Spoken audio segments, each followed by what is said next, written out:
კუდოს ევროპის ახალგაზრდულ ტურნირზე ქართველმა კუდოისტებმა წარმატებას მიაღწიეს და მოახერხეს 5 მედლის მოპოვება, ისინი ლეტოვიდან დაბრუნდნენ. საქართველოში და 5-ივე მოახერხა მედლის დაბრუნება, 3 ოქროს და 2 ვერცხლის медаლი არის საქართველოს კუდოისტთა ახალგაზრდული ნაკრების ანგარიშზე. 16 წლამდელთა შორის ევროპის ჩემპიონები გახდნენ დიმიტრი ბერაია და ლუკა აჩბა, ასევე გოგა სიჭინავა.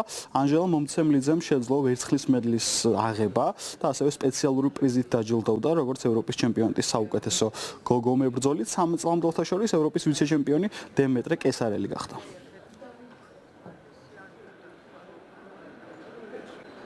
ევროპის ჩემპიონატზე 16 წლამდე ასაკში ავიღე პირველი ადგილი. რთული მეტოქეები ყავდა, მაგრამ ჩემი შრომით შევძელი გამარჯვება და ძალიან დიდ მადლობას ვუხდი კუდოს ფედერაციას. ევროპის ჩემპიონატზე დავიკავე მეორე ადგილი.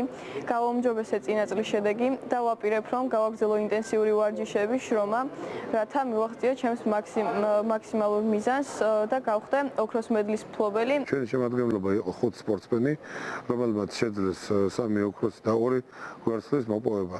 ჩვენ ყოფილი ვართ ამ შედეგით, მაგრამ კიდე გვაქვს ბევრი სამუშაო.